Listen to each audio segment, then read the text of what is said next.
partnerzy odcinka Greenway, Evstone, Leader i Shirt. Linki w opisie. No i przyjechało wielkie, ciężkie pudło. A co jest w środku, to sam do końca nie wiem. Zajawiłem się troszkę na magazyny energii, aż jakiś czas temu napisał do mnie ktoś, że może mi takie coś na testy, taką próbkę, czy jak to nazwał, wysłać. No to postanowiłem zobaczyć, co tu jest. Jest tutaj pudło w pudle, więc zapakowane naprawdę solidnie. Tu mam z góry taki wielki karton. A tu jest, co tu jest? Instrukcja Fossibot F2400. Trzeba będzie poczytać, zobaczyć, o co to chodzi. Bo na ten moment o tym urządzeniu nie wiem dokładnie nic. Jest dość ciężkie, to już zdążyłem zauważyć. Może to zrobię inaczej. Pudło dam tutaj. A tu wyciągniemy urządzonko. To ma mieć, jeśli dobrze pamiętam, 2 kWh, ale to wszystko będę sprawdzał. Tu mamy fajną, widzę, taką kieszonkę. O, tu są kable MC4, czyli do podłączenia fotowoltaiki, bo można to z fotowoltaiki ładować. Kabel sieciowy i kabel do samochodu. Sprytnie, że to ktoś tu schował, bo nie trzeba będzie tego szukać, nie zgubi się. Co my tu mamy? No, kawał sprzętu. A co więcej, to zapraszam na test. To troszkę będę musiał się tym pobawić, rozgryźć jak to działa. No i tyle. Także wszystko, co dostajemy w pudełku, to jest dokładnie to. Da się to w jednej ręce podnieść, ale waży, ja wiem, z 20 kg. Posprawdzamy. No i dzisiaj zaczynamy testy Fossibota 2400 W i taka hipotetyczna sytuacja. Ale tutaj pozdrowię Piotrka, Eko Niezależnego, z kanału Eko Niezależny, bo jemu się takie coś naprawdę stało. Kilka kilometrów od domu rozładował mu się samochód i w takim przypadku tego typu urządzenie może być rozwiązaniem. A przy okazji zrobimy testy, zobaczymy, ile da się wyciągnąć z tego sprzętu. W samochodzie mamy 222 km zasięgu i 52%. Odpalamy gniazdka AC, także sekcja AC uruchomiona. Ustawimy sobie teraz, a spróbujemy może tak delikatnie od 12 amperów. Zobaczymy, czy 12 amperów będzie do przełknięcia przez to urządzenie. Teoretycznie ma 10. No i patrzmy, co się dzieje. Styczniki wystartowały i będzie teraz się delikatnie rozpędzać.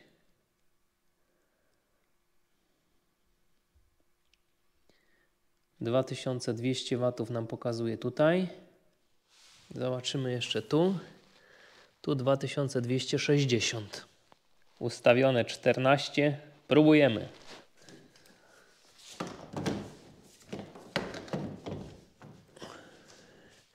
Kija podpięta. No i patrzmy dalej. Czy się rozpędzi, czy się wysypie. No i wysypało się przy 2400 W. Spróbujemy 13 amperów. No i zobaczymy. 2370. No jesteśmy blisko granicy tego sprzętu. Tu pokazuje 2370. Tu pokazuje 2430. A tu pokazuje 2,6 kW.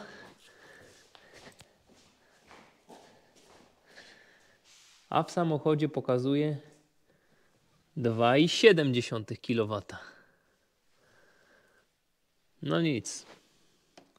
Przyjdę tu za chwilę, zobaczę, co się dzieje. I mamy co? I mamy tutaj 89% i 37 minut. Więc włączę tutaj nagrywanie i zobaczymy, czy faktycznie 37 minut to będzie czas, jaki będzie to urządzenie w stanie ze swoją prawie graniczną mocą ładować Kiję Eniro. No zobaczymy.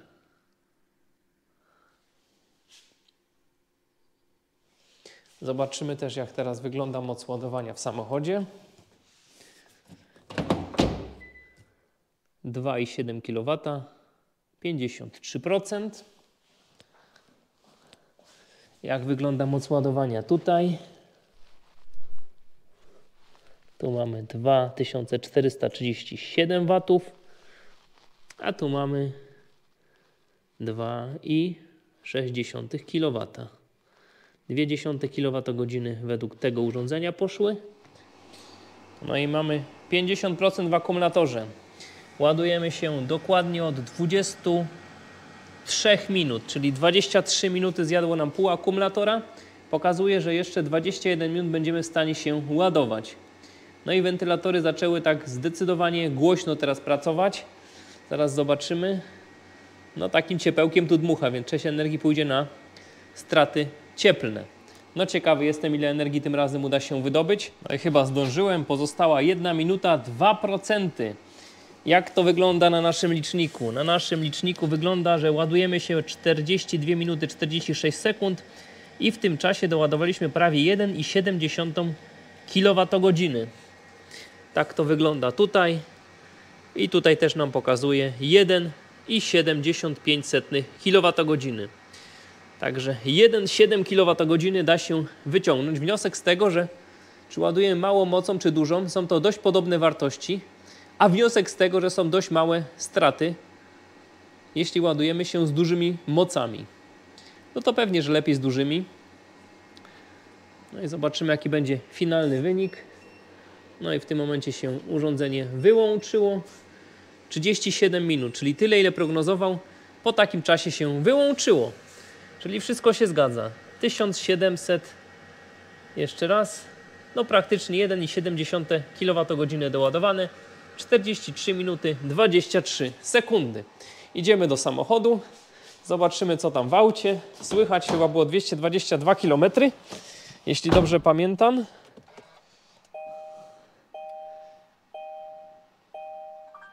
A teraz mamy 232. Czyli udało się doładować 10 km zasięgu.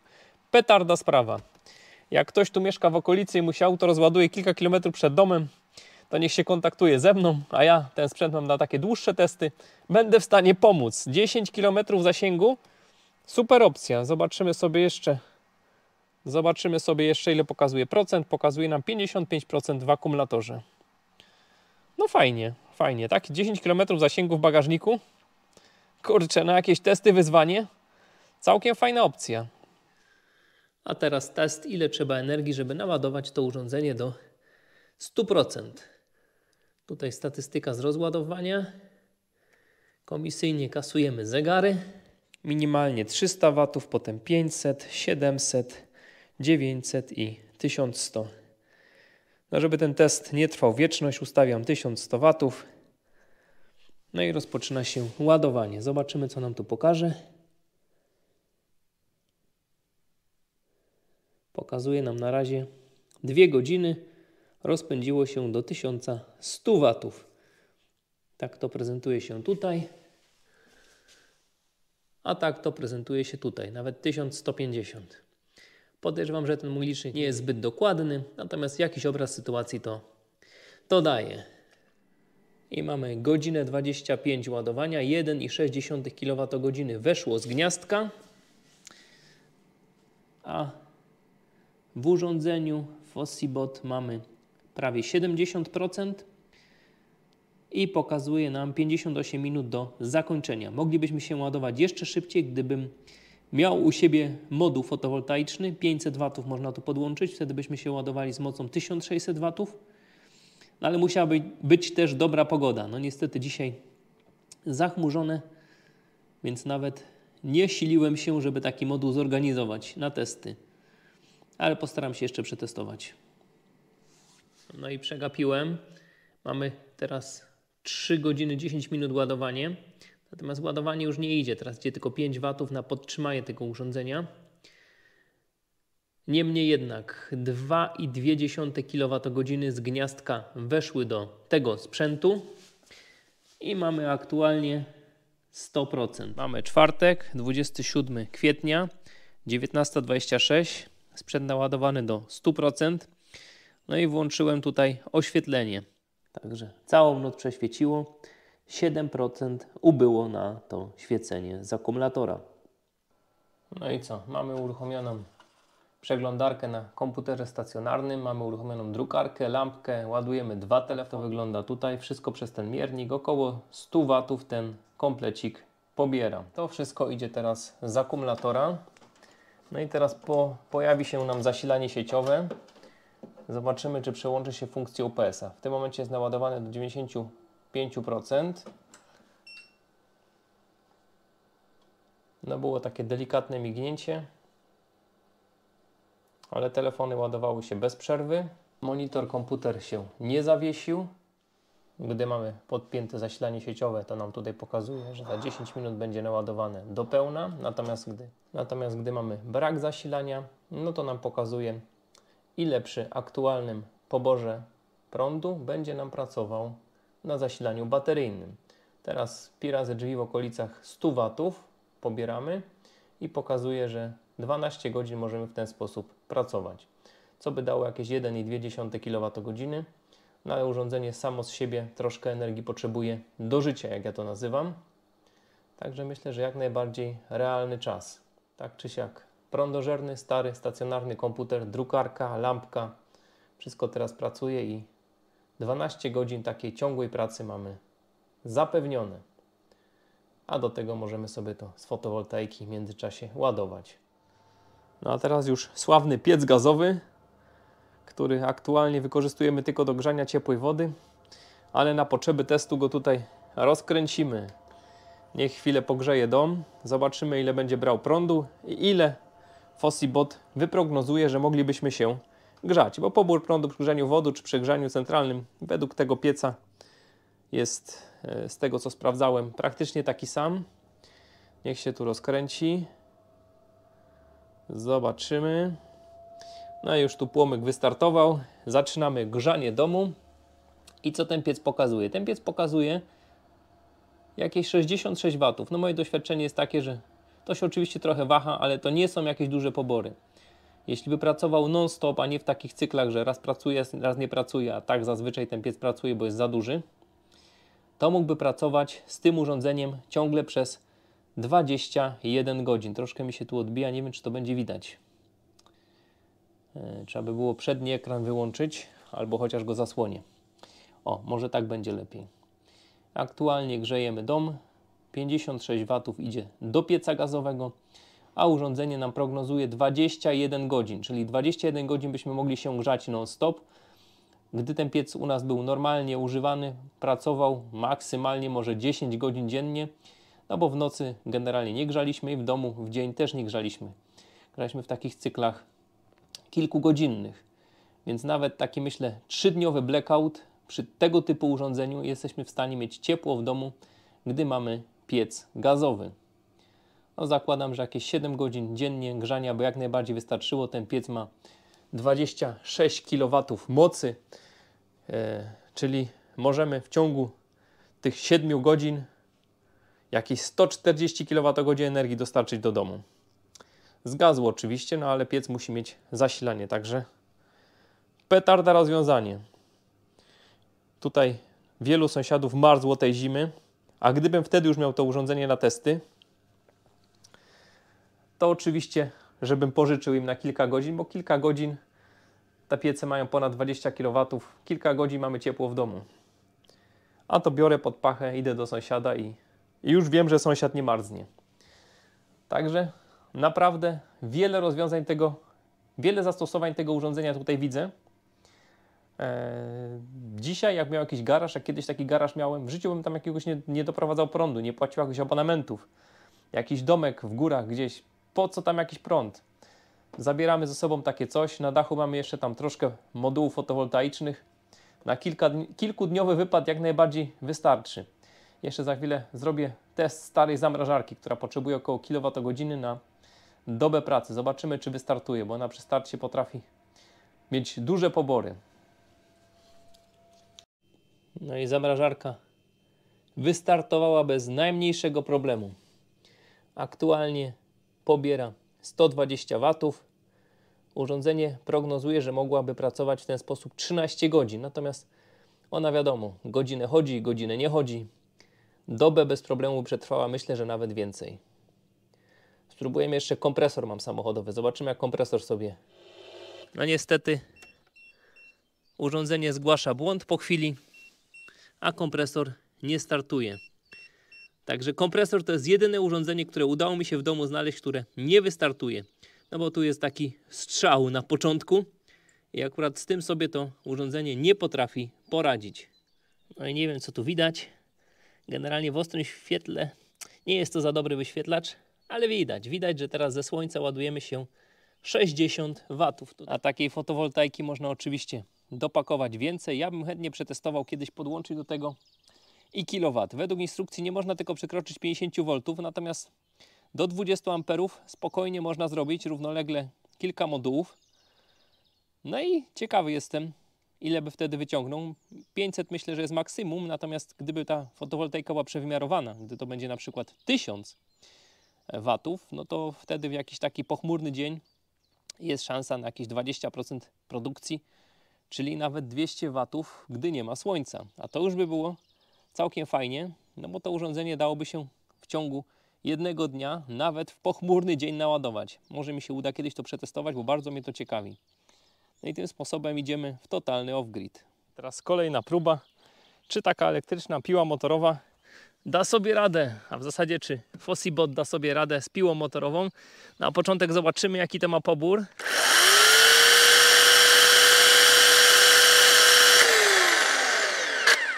Około 1000 watów, więc nie powinno być źle.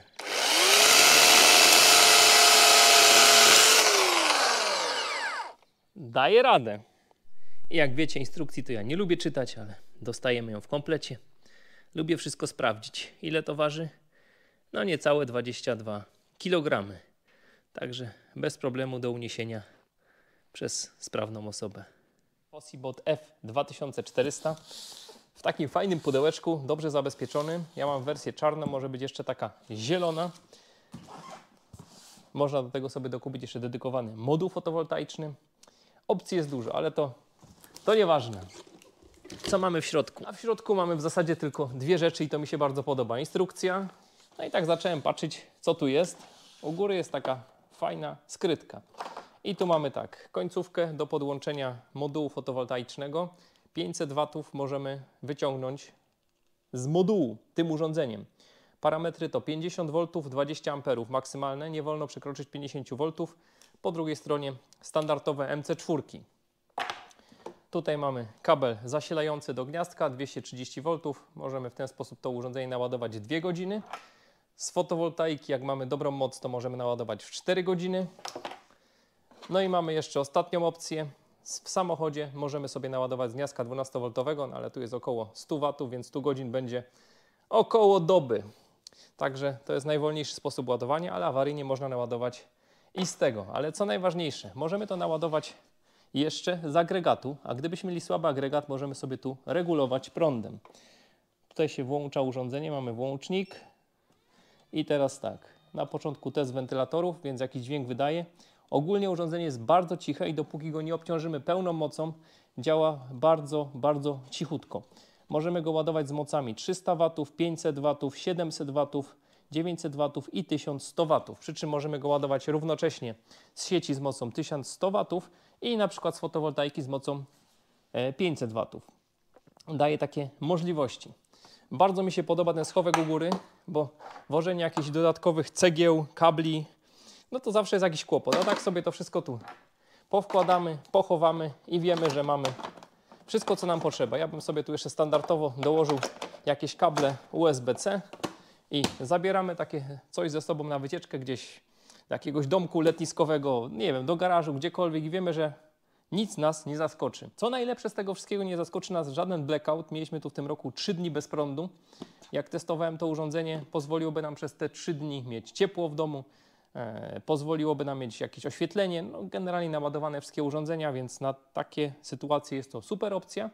A dodatkowo, tak jak mówiłem, można to podładować choćby z fotowoltaiki, czy z agregatu, czy z samochodu. Opcji jest dużo. Teraz tak, co my tu mamy po kolei? Maksymalnie możemy z tego urządzenia wydobyć 2400 watów i to jest pełny sinus, ładna sinusoida, więc wszystkie urządzenia, które tego wymagają, będą działać, czyli jak piece gazowe i tak dalej. Mamy tu podział na sekcje. Mamy sekcję prądu stałego i tu mamy pierwszą sekcję, tu jest włącznik od tego. Jak włączymy, pojawia nam się ikonka, wiemy, że mamy sekcję włączoną. I tutaj mamy standardowe gniazdko zapalniczki, kolejne gniazdko 12V zapalniczki, to jest 10 amperowe, czyli 120 W, kolejne jest 25 amperowe, czyli znacznie mocniejsze, tu już moglibyśmy około 300 W z tego gniazdka wydobyć, wszystko fajnie pozabezpieczane i tu jeszcze dwa gniazdka 3 amperowe. Co mamy dalej? Dalej przechodzimy do czegoś, co uważam, że jest bardzo fajnym bajerem, bo gdy nie ma prądu, to możemy w nocy sobie przycisnąć i mamy jasno. Kolejnie mamy, tak jak mówiłem, sekcję regulowania prądu ładowania, włącznik oraz sekcję USB. Tu sobie włączymy sekcję USB, pojawia się ikonka USB i mamy tak, od góry mamy zwykłe USB-A, 2 razy Quick Charge 3.0, to są gniazda 18W, czyli tu mamy 2 razy 18 W i potem mamy gniazda typ C. Typ C, czyli już tutaj większe możliwości, bo mamy 2 razy Power Delivery 20 W, tutaj pod tą zaślepką, zaślepki fajnie, solidnie to zrobione, podoba mi się to. A na samym dole mamy jeszcze dodatkowo 20 W i 100 W Power Delivery. Także tutaj można już na przykład laptopa zasilać, no jakieś takie urządzonka mocniejsze. Przechodzimy dalej. Co mamy tutaj? Tutaj mamy wentylację. Jeśli urządzenie jakoś mocno obciążamy, trzeba otworzyć tą klapkę, taka sama jest po drugiej stronie i w ten sposób urządzenie wentylujemy. Natomiast gdybyśmy zapomnieli, nic się nie stanie, jest tutaj czujnik termiczny, urządzenie samoistnie się wyłączy, a gdy nam się wyłączy, no to będzie świecić tam ikonka, że przegrzaliśmy urządzenie, no i następnym razem będziemy pamiętać, żeby to otworzyć. Poniżej mamy 3 gniazdka, 230 V, standardowe. Jak tutaj na końcu filmu będzie się dało zauważyć, będziecie mogli zobaczyć, ładowałem z tego naszą Kia Eniro. Udało mi się 10 km zasięgu doładować z tego urządzenia. Także nie jest to wszystko, co tu jest napisane, jakiś chwyt marketingowy, to naprawdę działa. Sprawdziłem to na własnym przypadku. Z tyłu mamy oczywiście tabliczkę znamionową, model, pojemność akumulatora 2048 Wh, no to jest po prostu 2 kWh w przybliżeniu, napięcie akumulatora 51 V, ale co najważniejsze, jest to akumulator LiFePO4, czyli LFP tak zwany. To są akumulatory, które mają dużo więcej cykli ładowania. Producent tu podaje, że mamy 3500 cykli ładowania, więc gdybyśmy to codziennie ładowali i rozładowywali, to po 10 latach powinniśmy mieć około 80% pojemności znamionowej. A co najważniejsze, akumulatory LFP to są akumulatory najbezpieczniejsze z tych akumulatorów litowo-jonowych. Praktycznie, no, żeby coś z nimi się stało, to już graniczy z cudem. Tak jak mówiłem, urządzenie jak się ładuje pobiera 1100 W, i można go przestawiać na 50-60 Hz, nie ma z tym problemu. Maksymalnie możemy 2400 W z niego wydobyć. Z taką mocą możemy na przykład ładować samochód elektryczny. Przechodzimy do kolejnej ścianki. Tu jest też fajne rozwiązanie, bo mamy bezpiecznik. Gdyby coś poszło nie tak, to nie będziemy musieli wymieniać tego bezpiecznika, trzeba tylko wyłączyć urządzenie, wyłączyć wszystkie, posprawdzać wszystko, czy jest w porządku. Przyciskamy sobie tu dłużej i mamy bezpiecznik, temat bezpiecznika załatwiony. No i tutaj od góry kolejna klapka wlotu powietrza. Ona tak się nawet sama otwiera, gdy jej tak mocno nie dopchniemy, ale jest fajne rozwiązanie. Nie naleci nam tam jakieś, nie wiem, śmieci na przykład, gdy transportujemy to w bagażniku. No i poniżej mamy sekcję ładowania. Tutaj podpinamy sobie fotowoltaikę, tutaj sobie podpinamy, na przykład gdybyśmy ładowali z gniazdka samochodowego, a tu podpinamy gniazdko 230 V. Co ciekawsze, urządzenie ma też funkcję UPS-a i ma bypass, czyli możemy go podłączyć do sieci i tu na przykład podłączyć sobie komputer, drukarkę, cokolwiek chcemy i dopóki jest prąd w sieci, to urządzenie pracuje nam po prostu z sieci. Gdy zaniknie prąd z sieci, mamy 8 milisekund czas przełączenia na zasilanie bateryjne. Testowałem, nic się nie dzieje, komputer się nie zawiesza, wszystko działa. Jeśli mamy jakąś żarówkę typu LEDowego, to takie minimalnie mikro mignięcie zauważymy. No i to w zasadzie wszystko. Także testy wykonane, testowałem ile da się z tego urządzenia wydobyć. Tu też to będzie wszystko na końcu filmu pokazane. Około 1,7 kWh da się z tego urządzenia wydobyć, a trochę ponad 2 kWh trzeba do niego dostarczyć, żeby go naładować, no bo wiadomo, jakieś straty przy ładowaniu, rozładowywaniu są. Chyba tyle. Z takich jeszcze ciekawostek, jak już sobie tu wszystko pozamykamy, to nadmienię, że urządzenie jest pomimo dużej wagi fajnie zrobione do noszenia. Można go nosić w jednej ręce, w dwóch rękach.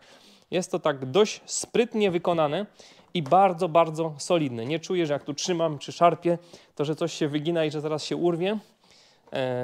Co jeszcze od spodu? Od spodu mamy fajne, duże, gumowe nóżki. Także ktoś się postarał, ktoś pomyślał. W tym roku już się nie będę bał braku prądu, bo wiem, że tutaj podłączam sobie piec gazowy, potem podłączę sobie lodówkę. No wszystko na tym urządzeniu będzie działać. Można mieć różne rozwiązania takie chałupnicze, że tak powiem, bo to wszystko można zrobić samemu. Natomiast to jest najfajniejsze, że to możemy ze sobą zabrać. A gdyby komuś na przykład się rozładowało auto w okolicy, a będę miał to jeszcze na testy, to śmiało niech się ze mną kontaktuje. Podjadę.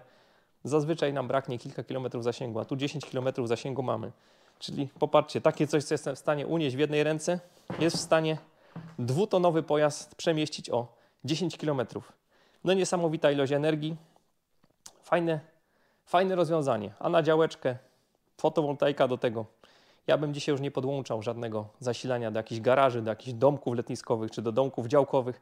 Po co sobie robić kłopot, po co stałe koszty, po co płacić abonamenty, jak wystarczy jakiś moduł fotowoltaiczny. Tutaj pracujemy na niskim napięciu, 50 V bezpieczny. Można jakiś tam poobijaną fotowoltaikę kupić, jakiś moduł. Czasem to za 100 zł można zakupić. Podłączamy się do czegoś takiego i całe lato mamy swój własny prąd.